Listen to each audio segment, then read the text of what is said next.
Salut les mecs, j'espère que vous allez bien. Aujourd'hui, on est dimanche, tranquillement, en famille, au calme, soleil, tondage de pelouse. C'est comme ça la vie, bordel. En tout cas, j'espère que vous allez bien. Hier, on s'est gavé et ça, c'est plutôt pas mal. Voilà, on a passé la cote à 5-10 et c'est plutôt pas mal.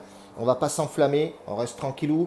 On a passé aussi le pronostic sur Snap. Les mecs étaient super contents. On a reposté un aujourd'hui, Beleshina contre Dynamo de Brest. Pour l'instant, on est perdant. Voilà, Dynamo a claqué un but. On a mis nul ou Beleshina, comme d'habitude avec la répartition de mise, qui fonctionne plutôt pas mal. Les mecs sont satisfaits. Alors, il y a encore un mec qui m'a demandé, il comprenait pas, il voulait mettre 100 balles sur le match nul. Non, on répartit les mises, ça fait 2 chances sur 3. Voilà, les mecs, ils comprennent pas, les grands. Bref, aujourd'hui, on va se taper un petit match. Vitebs, qu'est-ce que j'ai regardé sur Vitebs, qui est plutôt pas mal, bien classé, certes.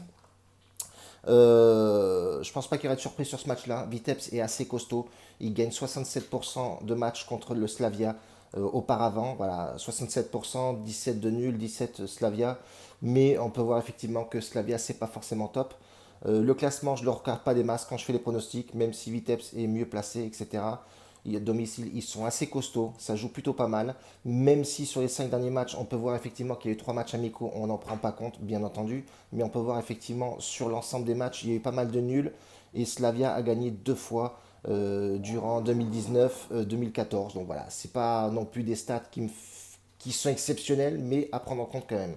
Le Slavia à l'extérieur, c'est pas terrible. On peut regarder effectivement en coupe ou même dans le championnat, c'est pas forcément folichon. Donc moi je partirais plus sur un petit Vitep ou match nul avec la répartition de Mige. On a une cote de 2,50 de Vitebs gagnant à domicile et on a le match nul qui est coté à 3,25. Donc on va faire une répartition de mise sur ces deux pronostics-là. Comme à mon habitude, tu peux voir dans le lien de la description, j'ai mis le bet bankroll, donc voilà, mis à jour tous les jours. J'essaie de le faire au maximum, être discipliné. Ouais, c'est ça. Essayer de prendre, de mettre à jour constamment pour voir un petit peu l'évolution de la chaîne, la bankroll, etc. Comment ça fonctionne, si on passe les pronostics, oui ou non, bordel. En tout cas, j'ai eu pas mal de messages de soutien, pas mal de messages d'encouragement. Les mecs sont plutôt satisfaits du résultat. Club privé aussi, même si le dernier pronostic ne passe pas hier, mais on s'est rattrapé sur YouTube et sur Snapchat. Donc voilà, on a rattrapé nos gains. Donc ça, c'est plutôt satisfaisant. Espérons qu'aujourd'hui, le Beleshina va égaliser.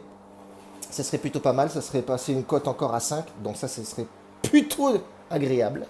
Donc le match se joue à 15h. Vitebs contre le Slavia. On va faire Vitebs gagnant et on répartira entre le nul et l'équipe à domicile qui gagne. Voilà, je vais y arriver. Il y a 2 autres matchs. Peut-être que je vais en balancer un autre sur Snap. Je verrai à 17h. Il y a un match à 19h aussi. Bon, ça sera pour mon club privé, les frérots. En tout cas, on reste connectés, les mecs. Mettez-moi un petit pouce si tu kiffes. Si tu kiffes pas, tu sais ce qu'il te reste à faire. Hein, monsieur derrière. Et puis c'est tout, bordel. Ciao.